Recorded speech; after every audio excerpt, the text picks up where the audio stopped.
Hey, so Leroy, you're a finalist for the Pro Football Hall of Fame this year with a ton of support behind you. But what do you think has held you back from being inducted into the Hall of Fame to this point? I thought about that the first year, a couple of years ago. I was my first time being a finalist. I was excited, but I knew I wasn't going to make it. But I was excited to be a finalist because I said a lot of guys won't be in this position. I need to enjoy it. And plus, I got a chance to take a picture with Roger Staubach. That was my childhood hero, man. I was the biggest Cowboy fan in the world. I said, man, that go Roger Staubach. This is awesome, seeing all these gold jacket guys. I remember Ty Law and some of the guys said, man, you deserve to be here. But I knew I wasn't. But last year, I said, I don't know, because there's so many slam dunks and then when they call you, Mr. Baker was like, well, unfortunately now, no, I just said, okay, I'll talk to you later. No big deal. Next year.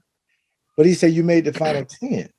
I said, oh, okay. Because that's a game changer. Because if you make the final 10, that means you usually go in a year or so after that. Oh, okay. So this year, I have more anxiety because I think it's really close. So I'm just hoping, because you look at the 70s, 80s, 90s, and 2000s, I'm the only first team all decade member that's not in. It's almost embarrassing. Like I'm the only guy. So hopefully it's this year. Do you think you get enough credit for transforming the safety position, being the first player in NFL history to have 20 sacks and 20 interceptions? And I played with a player too. I think he was maybe the sixth player to do it, Adrian Wilson, get 20. He part of the 2020 club. But do you think you get enough credit for transforming the position? Platinum question. And I remember Lee Rimmel, a media guy, he was like, you're doing stuff that a lot of guys don't do at the safety position. And then when I was all decade first team, he was like, man, you may have a chance at Hall of Fame. But it just seemed like when I started doing that, Troy Polamalu and Brian Dawkins weren't around yet to do it to that level. And things used to change because safeties used to be cover 2, cover 4. Yeah, I mean, every now and then you come down and play a little robber, but going after the quarterback, picking passes off, covering the third receiver. I did that. No safety really did that. I used to cover people. If it was a number 1 tight end, when we play Shannon Sharp, he's my guy. Yeah. I don't care what coverage you put up there, I got it. If it's a tight end pass against a tight end, Ben Coates. So it didn't matter. Jay Novacek, he's my guy. Now I do keep the integrity of the defense.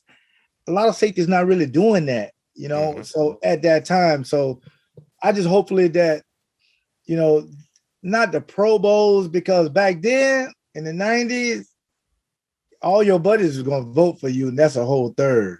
Yeah. And so it was like a popularity, but all pro, making 4 all pros is hard to do back in the night. There was so many. I think Ronnie Lott was the second team all decade. He made it the first decade from 80s to the 90s, I think. But from 90 to 2000, I made first team, he made second team. So I'm thinking I will have an opportunity. But I think all pros would really get you in there. That's one what I was telling Patrick. He'll probably get in soon because that's what they look at.